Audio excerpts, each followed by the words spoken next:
Welcome, wrestling fans. Welcome to Curtain Jerkin. As always, I'm your host, Jacob Grondy, reporting for the Main Event Marks YouTube channel. You can also check me out on Spotify, however you're listening to my voice. I very much appreciate it.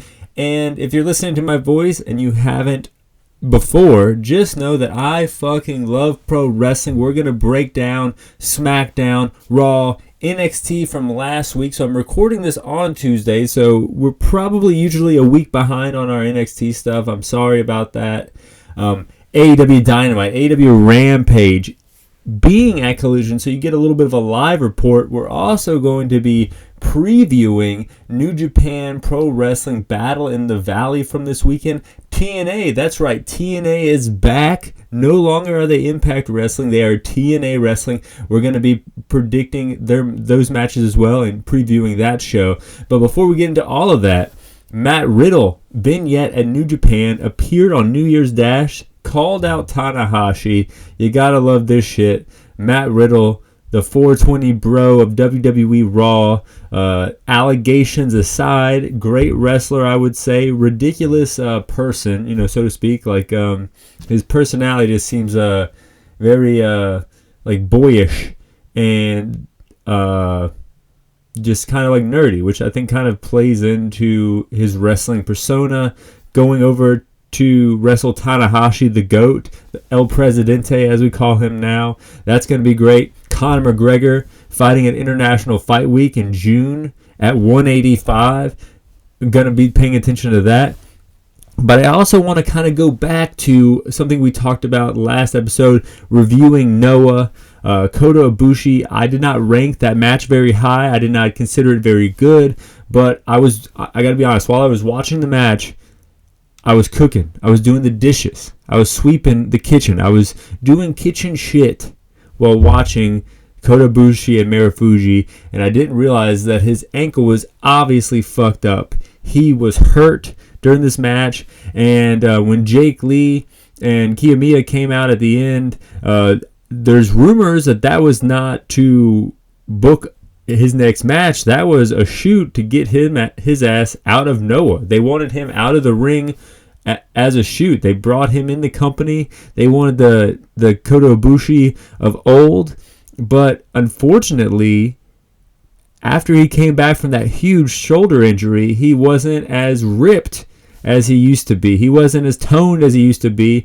And as we saw in AEW, like after the Blood and Guts match, their version of War Games, he just took a bump into tax for no reason to pop the crowd, which I thought kind of watered down a tax spot. The fact that someone would be willing to do it kind of watered down what it means to do a spot onto tax in wrestling. And then he was in that 8-man tag with Big Show, Jericho, and Kenny Omega. Crazy assortment of guys there, and he rode a bike, like a bicycle, down the ramp, which I was fine with. But then when he was swinging around the ring to hit people with a pipe, don't get me wrong, like I'm into intricate spots. I'm into alternative forms of weaponry in wrestling. Like I'm in for the long haul. I got my popcorn, I got my beer, I got my my metaphoric things for entertainment ready. I'm watching to be entertained, but then he hits these people with the pipe softer than Hulk Hogan swings a chair shot at Conan's head. This was bad too. So this is his the beginning of his 2024 after an odd 2023, and he ends up getting like pretty much told to leave Noah if we're to believe the rumors. So that's not looking good for him.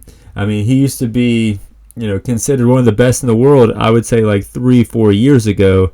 And, hopefully he heals, much like his other Golden Lover tag team partner. Just take time to heal, man. Get your body right and get your mind right before, getting booked on these shows, because we're going to be buying tickets. We're going to be tuning in expecting the Kota Ibushi match that we've come accustomed to, and the wrestlers you're going to be wrestling are going to be wanting to give that to the crowd. So take a step back, man. Hopefully your ankle heals, and hopefully you kind of realize what what makes wrestling great, what makes you great in wrestling when you come back.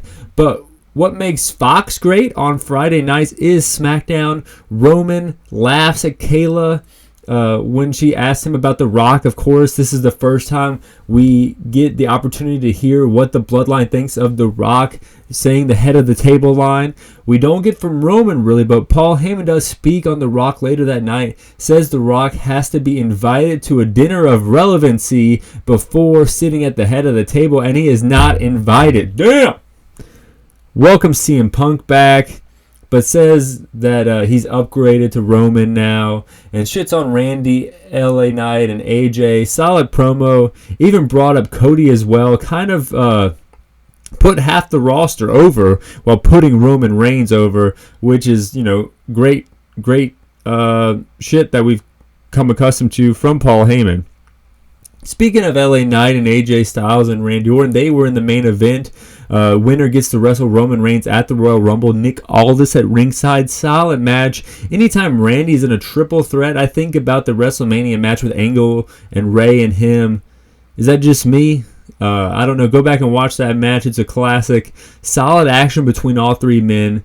BFT to Orton 1-2. AJ stops the count. Springboard 450 1-2. LA Knight kicks out. This is awesome chance. LA Knight busted open the hard way on live TV.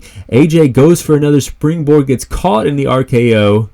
Out of nowhere. 1-2. LA Knight pulls Charles Robinson out of the ring, stopping the count. All men down, including the ref, I think. Then the Tribal Chief's music hits. He comes out with the Bloodline not far behind him. More like Tribal Dickhead, though, preventing the match from having a clear winner. Aldis whispers in Heyman's ear, it's a fatal fucking four-way now, bitch. I'm paraphrasing. He doesn't say all that, but we are going to get a four-way match in the Royal Rumble. Randy, LA Knight, AJ Styles, and Roman Reigns.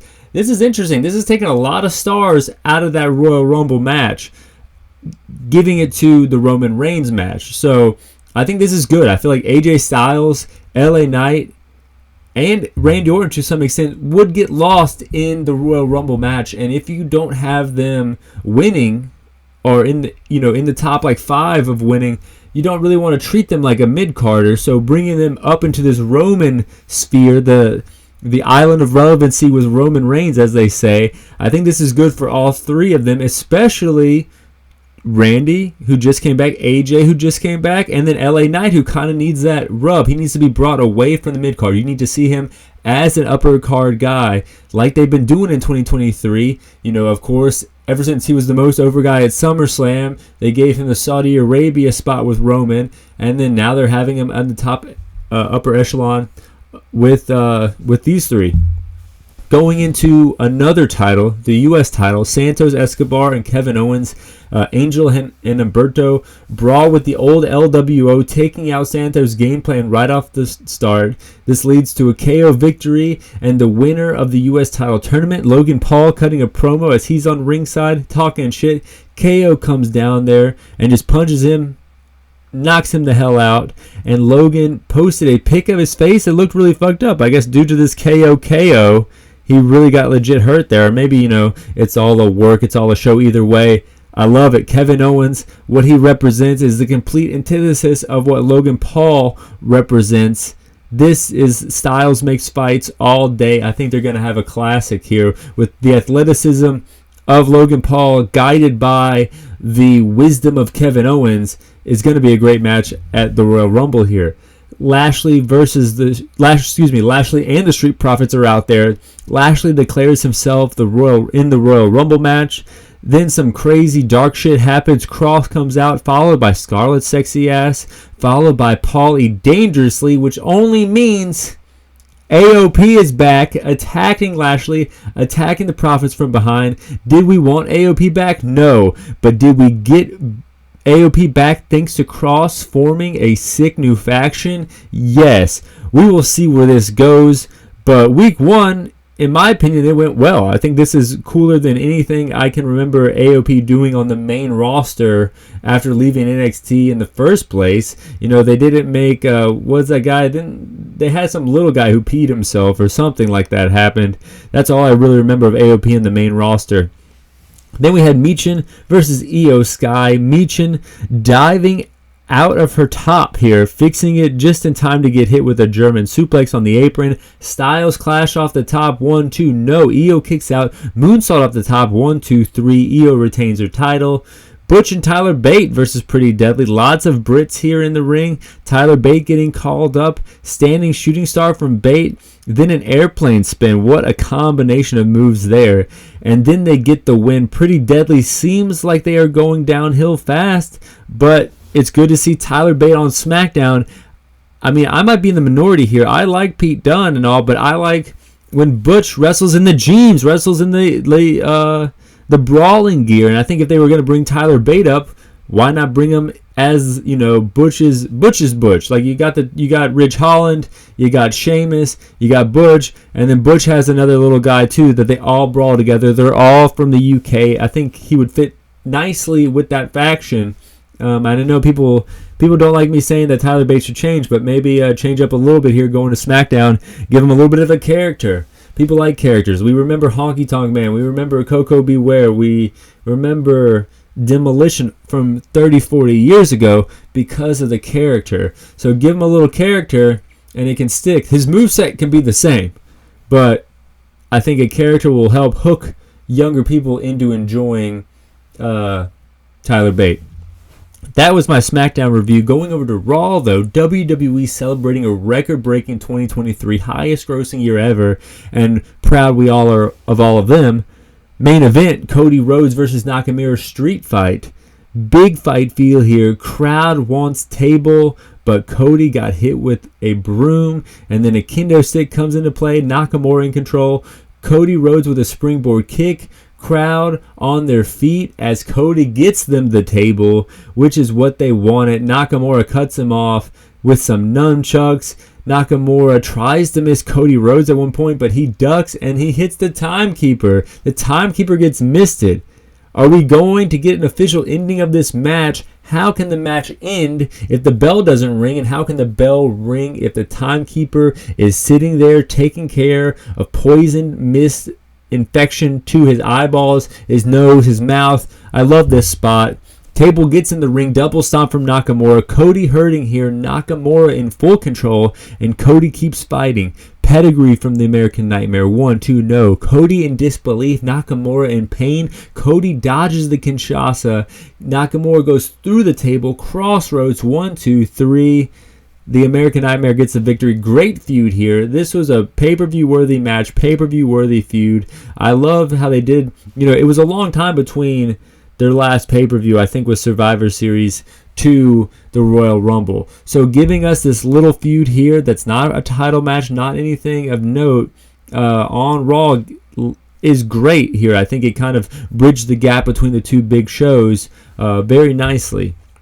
Interesting they didn't put it on day one, but they put it up against the College Football National Championship, and I think that speaks volumes of what they think Cody and Nakamura could do. Drew McIntyre on the show, shitting on CM Punk, said Punk was a self-serving, narcissistic succubus, which I can't believe he was able to get all that out, and pretty much was mocking the fact that Punk called himself a locker room leader, as if the leader needs to say he's the leader. And then after he was done, sits on the rope, sits on the top rope, kind of like Eddie Guerrero used to do, kind of like Punk does, kind of mocking Punk. And then Punk says no one can stop him from winning the Rumble, and since he is such a nice guy, he's going to throw out Drew last. I said that Punk's promo after coming back from Survivor Series was the worst Punk promo of all time. Well, he outdid himself. I think this was the worst Punk promo of all time. I'm not sure if he's just trying to play nice here. He does say he's a nice guy, but I think he needs to start, verbally slashing throats again like he used to do. Like we love Punk. We're like the victory lap of Punk coming to WWE is shorter than I think WWE realizes. I am tired of nice Punk. I want shitty Punk. I want Punk to start shitting on Drew McIntyre harder. I want him to shit on Seth Rollins harder. I want him to shit on the roster. I want him to win the Rumble. And I want him to go on to face Seth Rollins. And then I guess at Elimination Chamber it'll be CM Punk versus Drew McIntyre. Or maybe we'll get a CM Punk versus Drew McIntyre kind of a feud like Nakamura and Cody just had on Raw. Either way, they need to pull the trigger on this. Not to bring up a sensitive issue, but they kind of delayed Bray Wyatt really getting involved in the thick of things for a long time, and I think that was a mistake on his return, and I can kind of see them doing the same mistake here with CM Punk. All we've really gotten is phone clips of a match with Dominic Mysterio and two like promo battles that looked like they could be good on paper, but really didn't sink as deep as Punk fans want, I think, in my opinion. Speaking of Seth, though, he got attention from talking to Punk. Jinder got attention from talking to The Rock, but this week on Raw, they were talking to each other. Rollins says, "You have my attention, Jinder. Take a swing, eggs him on." But then right as Rollins turns around, Jinder, in true son of a bitch fashion, takes a swing at him, then taking out the champion. Rollins fires back, almost hits the big stomp, but Jinder rolls out of the way. I mean, I'm fine with Jinder being a top guy here. I'm fine with what they're doing with Jinder. Heating him up for the Rumble ain't bad. Speaking of getting heated up for the Rumble, Nia Jax, fresh off beating Becky Lynch, meets Rhea Ripley in the ring. Crowd cheering for Rhea. Huge pop for Mommy. I went to Collision, and Mommy got one of the biggest pops of the night over there just because her husband or boyfriend or whatever was out at ringside. I would put her pop that Mommy got up there with a lot of guys that they really push hard in AEW, like maybe like an Edge or a Claudio or something like that, and she wasn't even in the building. Point being, Rhea Ripley is fucking over. I think they need to do this match, Nia Jax versus Rhea Ripley, sooner rather than later. Have Rhea beat Nia, and that way it's kind of in your head that Rhea beat Nia, but Nia lost to Becky Lynch, kind of creating that subconscious underdog in Becky Lynch for her to beat Rhea Ripley. Rhea can maybe go babyface, leave Judgment Day, go to Smackdown. Speaking of Judgment Day, R-Truth said when he was born in Charlotte, North Carolina, the doctor said that one day he was going to be in the Judgment Day. Hilarious video package shot, documentary style. This was good. R-Truth might be the MVP of Raw the last 90 days here. We see Truth cheer on JD against Miz. Miz going after the leg here. I like Miz in this match. I got to be honest with you. Skull Crusher finale 1, 2, 3. Miz gets the victory. R-Truth not able to help JD. And then we have Ciampa versus Finn. Speaking of Judgment Day, the journeymen who found themselves in NXT in the 2010s are now ripped as shit. And in the upper mid card of Raw, tag team title on the line. Priest getting on the apron. Gargano pulls him down. Ciampa goes to help Gargano, but that's how Finn takes advantage. But when Finn is taking advantage, Gargano pulls the foot from Finn, allowing Ciampa to fall onto Balor. 1, 2, 3. DIY faces, but they do cheat to win. Whatever. 1, 2, 3. We have a tag team title shot on our hands.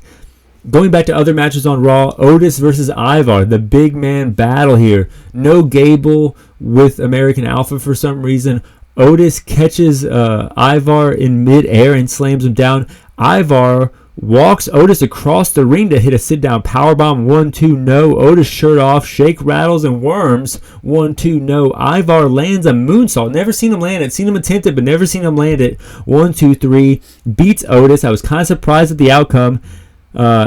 But I wasn't surprised that this was probably the best match on the show. I would put it above the main event, honestly. Or right up there with the main event. Carter and Chance put their titles up against Chelsea Green and Piper Niven. Chance hits a Hurricane Rana to Chelsea from the shoulders of Carter off the top rope. That spot was crazy. 1, 2, no. Chelsea helps Nevin get to the top as Chance pulls Carter out of the ring, and when Carter gets pulled, she pulls Green down, and then Nevin hits the Vader bomb on her own partner. Then we have a move called the keg stand. It's a pretty cool, looks like kind of a cheerleading spot to where it's pretty much just like a cross body in the middle of the ring held up by her partner.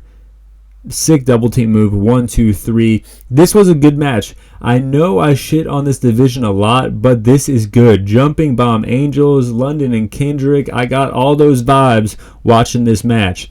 Kaiser and Kofi, though. Kofi, new ring gear, double count out. They brawl. Kaiser slings a chair shot, a chair at Kofi, like not a traditional metal folding chair, but one of the chairs that the announcers sit in. This knocks Kofi the fuck out, and then in true asshole fashion, Kaiser drop kicks Kofi's head into the steps. Real dick move here. We're gonna see where this goes, but overall good Raw. There was, Gunther was gone, Gable was gone, a lot of guys gone. Punk was there, but underwhelming. So I would say SmackDown was better than Raw. Going over to NXT, Paxley runs out with a ref, saves Valkyrie from Vice and Lopez. The ladies start brawling here. Someone had a contract. I'm not really sure what was going on here, to be honest with you. NXT is something I'm still new to. I gave it a break when they switched over to the colorful stuff, and I'm just now jumping back in it within the last few weeks. But I would say that the ladies division on NXT is booked head and shoulders better than AEW. Roxanne Perez versus Ariana Grace. Pop rocks 1, 2, 3. Perez gets the victory. Gigi Dolan and Cora Jade fighting over the same locker in the back. I heard people getting a lot of shit over this locker room stuff, like how they set up matches in NXT versus with the women's locker room. It gives a high school feel. It does give a high school feel, but I do like it because it makes sense. They're all in the back. It's kind of understood in the world of wrestling that women are petty, women wrestlers are petty, so this would be what petty women's wrestlers who have to share a locker room would fight over. They are both, hot, kind of punk, mean girls, so you don't really need much of a build here. I think that their physiques kind of build this match here, bring in my interest level, if you know what I'm saying. And I think that both of these ladies are, they've been pushed for a while now, so let's see a singles match. Grace gets in her face, after the Roxanne Perez match, Grace gets in Roxanna's face and attacks her with some kind of Ken Shamrock shit. So I'm kind of jumping all over the place. I think my notes got all scrambled up here. But what my point is that women's wrestling, if you're a fan of it and you're looking for something other than stardom, look at NXT. Tiffany Stratton and Fallon Henley. These two ladies really going at it here. Prettiest moonsault ever. Fallon rolls out the way. Stratton on her feet, getting frustrated. Stratton gets in a chair. Ref pulls it away. Fallon is able to hit the Shining Wizard from that distraction. 1, 2. Fallon Henley gets the win. So now Tiffany will be a ranch hand. So hopefully these vignettes are just as good as LA Knight and Cameron Grimes were over the pandemic, because I enjoyed those very much. We also had a women's title match here on NXT. Blair Davenport, the challenger, going up against Laya Valkyrie, who beat Becky Lynch in the main event. Big fight feels here. Rare sight in most promotions and brands. You got to give it to NXT to have a women's main event here. Sloppy Falcon Arrow. Valkyrie rolls to the outside, trying to prevent the sure victory from that Falcon Arrow. Blair goes for a knee, ends up hitting the announce desk, goes for a double stomp, no one home. Knee is fucked here. Valkyrie hits a fireman's carry Michinoku driver kind of thing. 1, 2, 3. Great match. Good main event. But going into other stuff that happened other than the women's division, the NXT Breakout Tournament, the final here, Obi Femi versus Riley Osborne. The ladies of Chase U love Osborne. Booker T loves Obi. as he chops the shit out of Osborne. Osborne goes for broke here. Shooting star Obi gets his knees up and destroys Riley with a powerbomb. 1, 2, 3. Breakout tournament winner Obi Femi, former track and field athlete of Alabama University and been signed to WWE since 2021, and now is the NXT Breakout Tournament winner. Give it up for him. SmackDown's own LWO versus Drew Gulak, Damon Kemp, and Miles Bourne. The story of this match is pretty much Wild getting fucking launched from the second rope down the ramp here, like going down the aisle close to where they have the wrestlers come out at. Members of his team, just kind of Carlito and the former Raul Mendoza, just kind of like double bounce him, like use the second rope and help launch him. This was cool. And then Wild hits a corkscrew on the other side of the ring. Del Toro hits a Falcon Arrow. 1, 2, 3. LWO wins this match. LWO aren't the only SmackDown stars. We also got Grayson Waller taking on the most over guy in NXT right now, Trick Williams. 2 NXT favorites.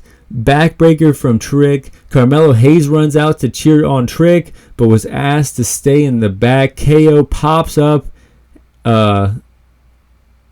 like his power bomb, throws Waller back in the ring, and gets caught by Trick Williams. 1, 2, 3. Whoop that Trick indeed. Trick Williams beats Grayson Waller. Jumping over to AEW. Before we're going to go into my thoughts on being at Collision, we're going to talk about Dynamite. We're going to talk about Rampage. We heard from the world champ here. He is not a man who makes predictions. He is a man who makes promises. You may be a scumbag, but I am a heartless son of a bitch, he says to MJF and the world. He will always take what is his. Let's fucking go. Solid promo. Didn't need much more than that from the new champion. Adam Cole does come out. Old music hits, but then it's taken away with the new music. The Undisputed Kingdom graphics come on the stage there, I guess, revealing the new name of this faction. Roderick Strong introduces Adam Cole by yelling Adam.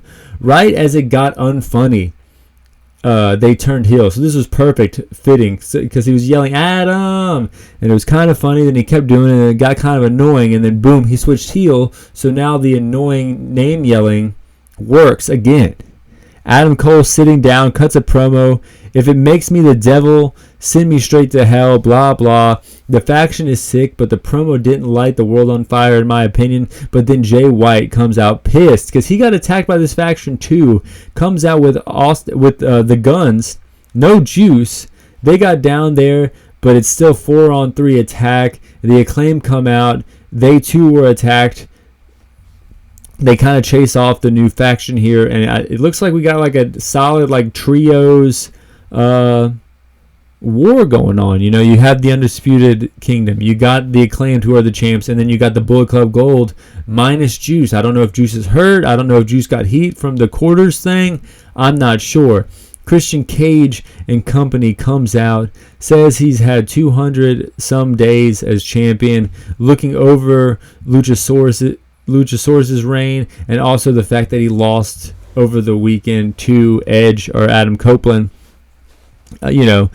Good promo, but like not the best promo from Christian Cage. But the matches though, Cassidy versus Dante Martin, flip-flopping, flying around. They're then doing the Cassidy leg kicks here. Dante Martin mocking Cassidy, ends up getting dropped. Cassidy rolling out of the way. Then as Cassidy's rolling out of the way, Shirley gets out of the way for most wrestlers, but Dante Martin does a tightrope walk and flies across the ring, hitting Cassidy. Orange punch, 1, 2, 3. Solid showing from Dante Martin. Hook, Danhausen, and Top Flight all shaking hands. And then, oh my God, is that Private Party? They are back. Welcome back chants. Tag division. Need some flavor. Need some excitement. Need Private Party. I agree. Action Andrade responds to Private Party being back by chugging a water at them. He chugs it and just as if that's supposed to taunt them. Impressive, but not scary, chugging water like that. Funny, odd, but most interesting thing Action has done since beating Jericho over a year ago. So I'm into it. And then we had the debut match of Mariah May versus Queen Amanita. Hopefully I'm saying that correctly. Excuse me if I'm not. I was impressed by the Queen, though. First time seeing her. She has been at it since 2017. Wrestled in AEW since 2021. Tony pulled the trigger on her. Sign her. Mariah hits a Mayday and gets the 1-2-3, but then she starts shitting on New Jersey. Then boom, Deonna Purrazzo, New Jersey's own, former Impact Women's Champion, comes out. It was a year or two ago where people were stamping her with the best women's wrestler in the world, and she starts, sticking up for New Jersey, and Deonna wants the title shot. She is all elite, and Mariah May slaps her. Deonna slaps her back and kicks her out of the ring. Kicks her out of the state of fucking New Jersey, out of the Garden State. But the match of the night, I would have to say, the match that stole my heart on Wednesday night, Takeshita versus Darby. Takeshita throwing Darby around in the early going and then wearing him down, controlling the pace. Takeshita hits a Chaos Theory down the ramp, German after German to Darby, then a stun dog from Darby, hits a crazy suicide dive using his body as a goddamn battering ram, as Taz says. The coffin drop from the top to the floor. Huge I put sunset flip, but I think it was like a code red. Then a coffin drop. Takeshita gets his knees up. Huge lariat from Takeshita. Avalanche German from the top. Huge knee. 1-2-3. Takeshita gets the win here, beating a staple, a pillar, Darby Allin. Trent versus Brian Keith versus Brian Cage versus Vikingo, a rare 4-way contest in AEW, hard-hitting contest. Danhausen comes in, but that allows enough of a distraction for Vikingo and Keith to take out Brian Cage. Beretta plants Keith and gets the 1-2-3. So now Trent will face Eddie Kingston for the AEW Triple Crown at Collision, and we'll get into that match a little later. I was there, as I say. Can you tell I was excited for being there? I was excited for being there. But before we talk about Collision, we got to talk about Garcia versus Swerve. For the second match in a row, the opponent gets in Daddy Magic's face. Garcia attacks him, goes for the sharpshooter, but their desk is not as big as this desk that they're used to seeing Bret Hart do sharpshooters on, so to speak. So then they fall down. Got a "you fucked up" chant, a traditional "you fucked up" chant. Felt good to hear that. Back in the ring, Swerve in control. Swerve stomp, 1-2. Garcia kicks out. Swerve dropped him with an IML driver. 1-2-3. Swerve gets the victory. Adam Page music hits. He storms down there. They stare each other down for a second. Then boom, the brawl starts. Security has to get in between them. This match was grotesque, was violent, was morbid. And it's not over yet, guys. They're bringing it into 2024, and I love to see it. Jumping over to Rampage, though. Rampage seems skippable as always, more or less, but some, good matches here. Butcher, Blade, and Kip versus Hardy Boys and Mark Briscoe. Mark in trouble, hot tag by Jeff Hardy. Shittiest poetry in motion of all time. Froggy Bow, 1-2-3. Hardys and Mark Briscoe get the win. Fun match here. Stokely interrupts Justin Roberts here and interrupts Kennedy Hardcastle and Notorious Mimi already in the ring. Kennedy Hardcastle usually goes by Kennedy Copeland, which that's funny because Adam Copeland, first name in the wrestling industry was Sexton Hardcastle. So she's been at it in the Northeast since 2015. Notorious Mimi, been around since 2019, wrestled for AEW before that, also wrestled for MLW. But last year, 2022, 2 years ago now, was in NXT. But then Stokely introduced Krista Statlander and Willow. Not so much Willow. He really puts over Chris Statlander, trying to get her attention, trying to maybe court her into his stable. But she just comes around and slaps him in the back of the head. Doesn't put over Willow, like I said. I don't know what's going on here. I feel like it might have been good in the back, but they didn't really go over the details of it. Stat and Willow make short work. Don't know what's going on with Stoke. We will have to wait and see what's going on in the coming weeks. I think he is just buttering her up, trying to get her on his side, knowing Stokely. Anna Jay versus Hikaru Shida. Anna Jay still hot. AEW should bring her up more, get her to wrestle more, just so we can all make sure that she stays hot. She's getting better in the ring, staying on Shida. Can't put her away though. Locks in the Queen Slayer. Shida rolls back, knee, 1-2. Anna Jay kicks out. Katana, 1-2-3. Shida gets the victory, and then we had the main event. I saw the ratings here, and it was literally like right as Wheeler Yuta came out. Unfortunately, they dipped. Wheeler Yuta, great champion, great pure champion, but you're bringing on a mid-card ROH title to headline a show that's on Friday night. People are looking for an excuse to just turn it off and go to bed. You put Anna Jay and Shida in the main event, I think it would work, but you put Commander and Wheeler Yuta in a pure title match as a main event. The pure title was never designed to be a main event of a show, much less with Wheeler Yuta. I like both these guys, but I'm just saying. Pure title on the line. Commander uses 2 rope breaks early. Commander in trouble. Yuta locking in a hold. Commander then uses his last rope break, virtually dead in the water with the champion. Commander not giving up, doing cool lucha things, as Kalisto used to say. German from Yuta can't put him away.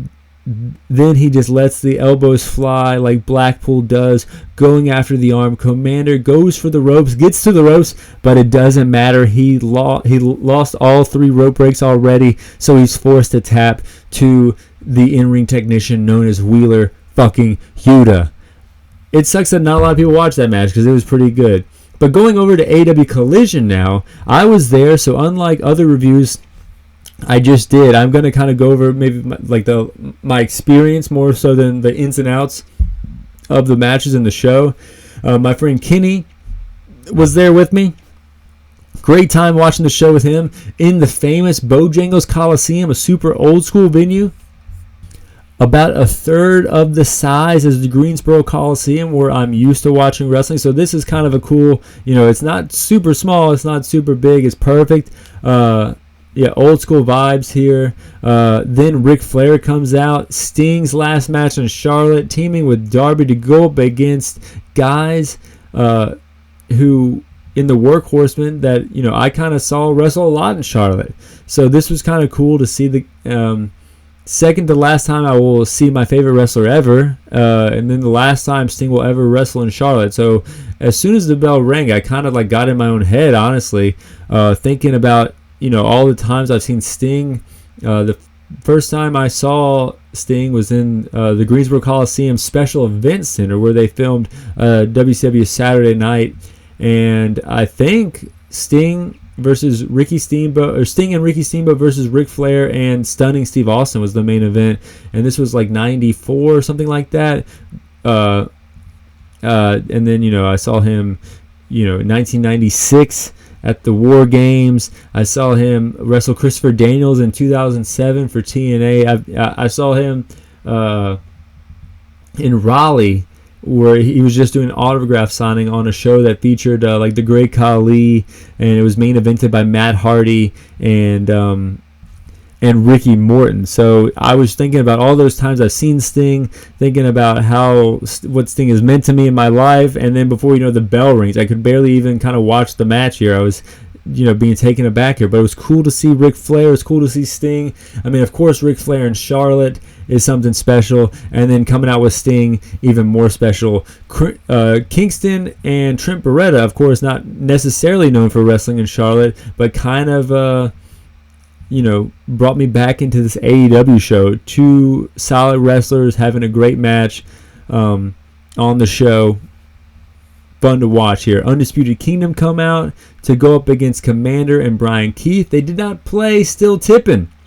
They played Commander's music, which I think was a bit of a disappointment there. Adam Copeland comes out, and he is told that he is going to start from the bottom, like Christian says. So he issues a challenge, an open challenge to the back. My buddy looked at me and asked me who I thought it was going to be, and I said Griff fucking Garrison. I fucking called it. You can ask Kenny on Twitter. I knew it was going to be Griff. Griff, another Carolina boy like the Workhorseman. It was cool to see him up against Edge here, up against Adam Copeland, but of course we know he lost. And then we had the Battle of the Backside. A highlight for me going to AEW, Sky Blue versus Kiera Hogan. Sky Blue putting her boot in Kiera's throat and then rearing back here. Definitely a highlight. Definitely a great rest hold maneuver. Sky goes over. Claudio versus yet another North Carolina standout, Andrew Everett, who loses in 3:15. And then the show was kind of a feel-good story for all these North Carolina wrestlers. It was cool to see them go up against these, I wouldn't say legends, but these stars of wrestling until the main event here, because FDR beat House of Black in the match of the night for sure. The second time in a row I've gone to an AEW show and these two teams have stolen the show in some sort of way.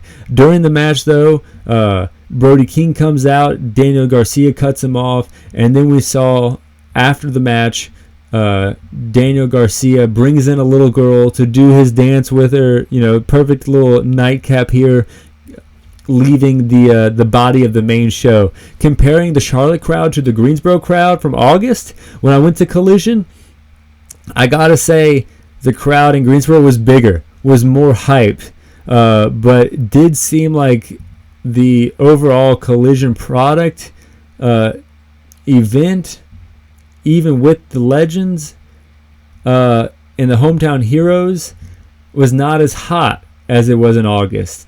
It seemed like there was a hole to fill, as in the show was missing Phil Brooks, as in CM Punk left the show that was started because CM Punk was on it. And you can definitely tell, I remember, one side of the arena, there's not tickets sold for. That didn't take away from the show that was being presented to me. I still enjoyed myself, but I do feel like I was looking over there and I was like, those are the seats that CM Punk would fill. It would be a sold out show, I think, if CM Punk was on the show. We'll never know. So afterwards, ROH tapings, the crowd thinned out more and more and more as Tony Khan kept coming out.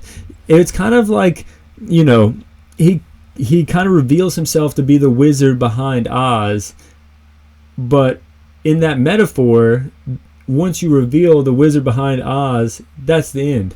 But he comes up out at the beginning of the show, before the ROH tapings, and then at the end of the ROH tapings. It's like, stop revealing yourself as Oz and stay in the back. It was clear to me that as the show went on, you were doing a little drinking. You might have been doing a little something else. So maybe stay in the back and keep partying.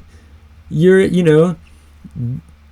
with Ric Flair and Charlotte, baby. Where are y'all going and partying? Figure it out. Don't keep coming out. Especially at the end, everyone was leaving. The crowd had to be a couple hundred people, and he comes out as we're leaving just to say, thanks guys, I appreciate it, da-da-da. He had already done that twice. So I had a great time, I had a fun night, but those are just, if I'm being nitpicky, those are the things I'm going to nitpick about the Collision show. But let's jump over to our predictions. New Japan Pro Wrestling Battle in the Valley. We have Matt Vandergrift versus Goldie. I have no clue who these wrestlers are. I will admit that. But I'm going to go with Matt Vandergrift because he has a last name here. I don't know. Then we also have Viva Vaughn versus Stephanie Vaquer. I'm going to go with Stephanie Vaquer is going to win this one. Vaquer. I'm not sure how to say that name. But then we go into some names I'm familiar with. The first match on the main show, Shota Umino, Fred Rosser, and Jacob Fatu, MLW's own, joining New Japan Strong here versus Tom Lawler, Royce Isaac, and Jarrell Nelson. I think that the team of Filthy Tom Lawler, Isaacs, and Nelson is going to win. I enjoy these guys, and they're an actual faction, so I think that they're going to beat these teams. And I don't think that Jacob Fatu is a better heel than a face, so maybe he'll turn on these two guys, maybe turn on Rosser here before the night's over. That would be kind of cool. Then we have a Masquerita Dorada former Grand Metalik, teaming with Volador Jr. versus Rocky Romero and Soberano Jr. I'm going to go with Dorada and Volador Jr. winning that one. TJP versus David Finlay. I mean, they're strapping the rocket to David Finlay. He just won the global title. There ain't no way TJP is going to be winning that one. Then the new tag champions, El Phantasmo and Hikuleo versus Alex Coughlin and not his usual partner, Clock Carners. And I think that the title is going to stay on LP and Hikuleo. Then we have Julia versus Trish Adora. Potential show-stealing match here. I'm going with Julia winning that one. Matt Riddle and a mystery opponent who I think is going to be Kurt Stallion versus Zack Sabre Jr. and Bad Dude Tito. Why do I think it's Kurt Stallion? Because that's his boy. He brought him over to NXT.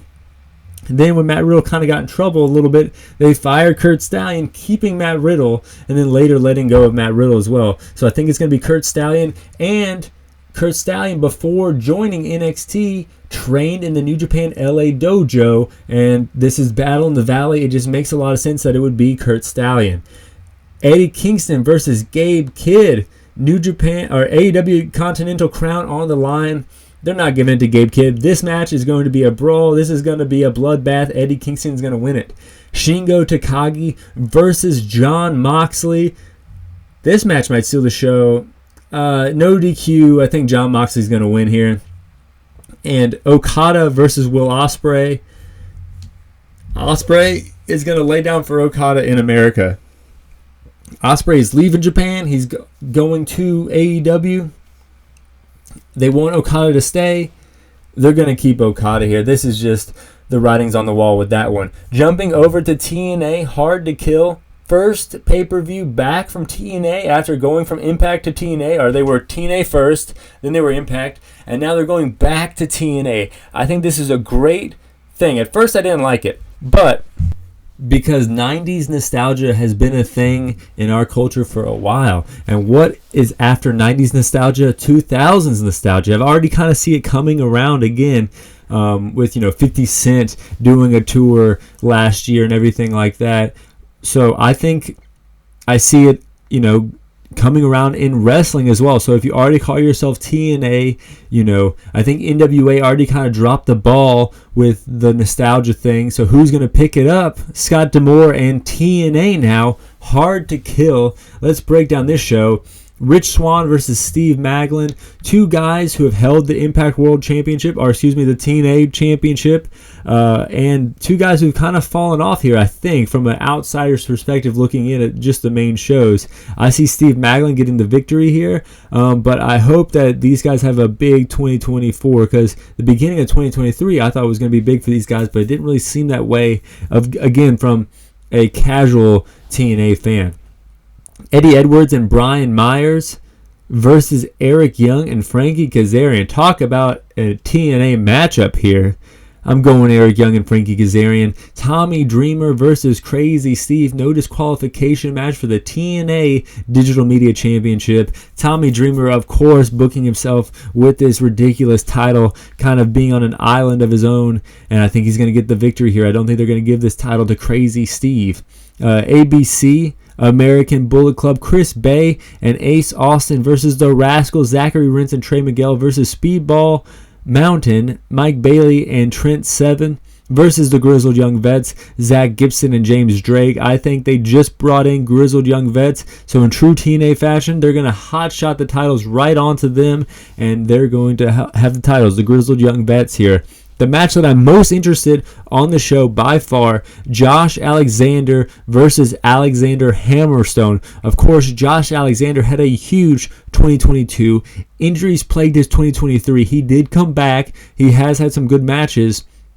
But now I think he's back on all, full throttle, all cylinders, versus Alexander Hammerstone, a guy who has been big and jacked and great for years, but wrestled in MLW, a lesser-known promotion, for a long time. This is his first big match back after leaving his ex-home promotion.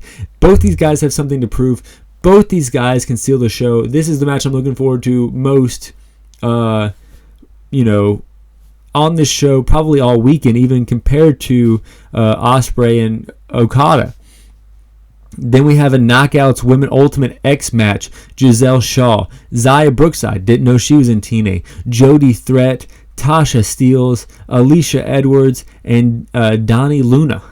I have no clue who's going to win this one. Isn't Jody Threat from the Netflix show?